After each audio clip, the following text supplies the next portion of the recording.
Hello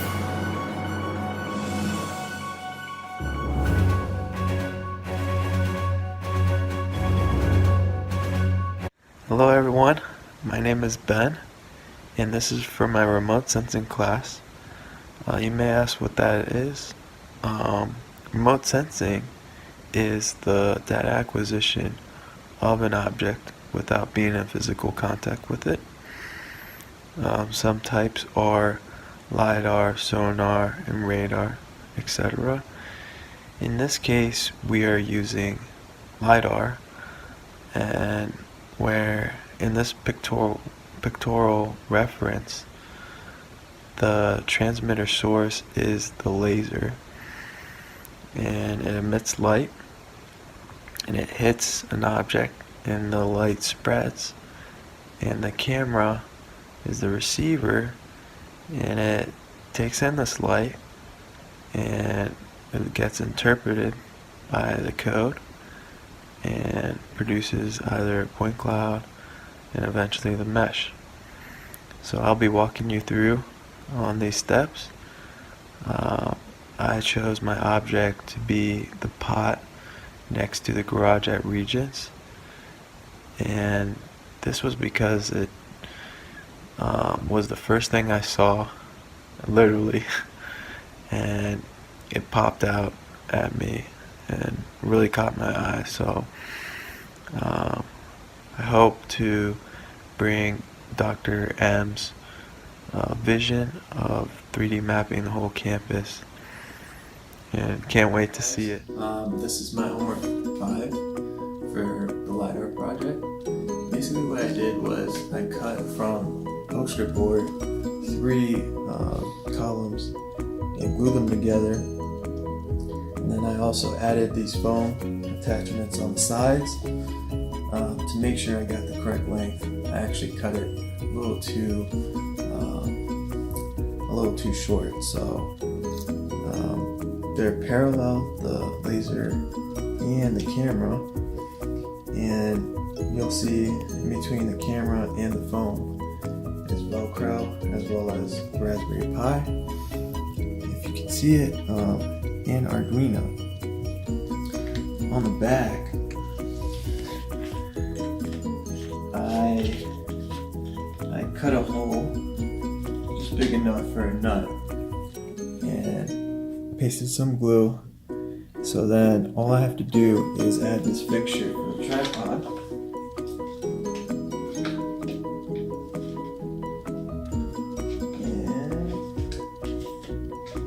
And it'll work.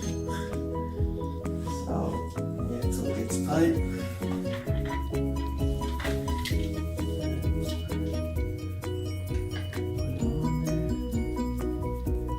Voila! It's good to go. Just to let you know of the electronics, I attached the Arduino into the Raspberry Pi through the USB, and I also have a battery pack that I've been using. And what I plan to do is to get an app for my phone for the future of the project, and so that I could tell what angle it is at, and to get measurements. And just for a little demo, there's my laser. For data calibration of the point laser, I did it from 10 feet away with increments of 0.5 feet for each scan or picture. Basically what my code does, it takes pictures of the laser and it detects it as mentioned before, and identifies what the distance is. There's my little brother helping me, and this is my data. I get pretty closely looking plots where there could have been some error, as you've seen before, that the laser went off of the paper, or a little bit of swaying, but I adjusted the RO, and RPC values as much as possible, and these will be repeated for the line laser. For the data calibration section, I had to align my laser to the Raspberry Pi camera. In this, I used the laser underscore alignment underscore image dot pi. Ran that code, and what it shows is the green horizontal lines as seen here, and I would rotate the laser accordingly to get it parallel to them. Now, to check how my setup takes measurements, I did picture samples with increments of 0.5 feet up to 10 feet, and these were recorded and plotted in the plot before you, where the blue curve is the theoretical and the red dots are the actual, and these match up pretty nicely. The only thing that I had to do was change a little bit the RL value. The RPC I left alone, where RL signifies the radians offset and RPC signifies the radians per pixel, as presented below, where these values were implemented in the data generation.py code, which is now presented. The values are in the highlighted portion, and now we're ready to go out into the field. Before doing data collection, I made sure my laser setup was fully calibrated, and then my little brother volunteered to be the object. So running the data collection.py code, it asks for me the angle at which I'm scanning, and then once that was inputted, I had to confirm the image where the room was pretty dark, and I didn't have to have too much concern about lighting getting in the way. And I did this for 20 or so scans, so please enjoy.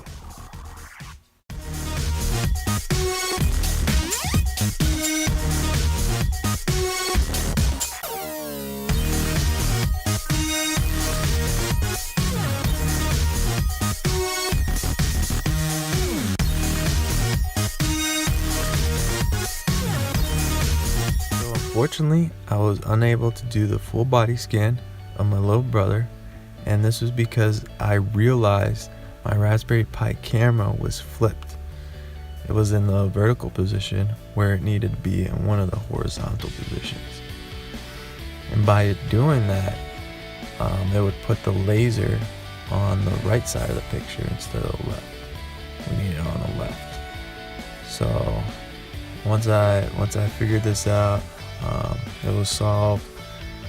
My little brother's not with me, and I did a scan of the top of my desk. This here is the 3D point cloud of it, and I did this because I wanted to show an imitation of the box, and I'm really satisfied in the outcome. Okay, take a look. It's me rotating it.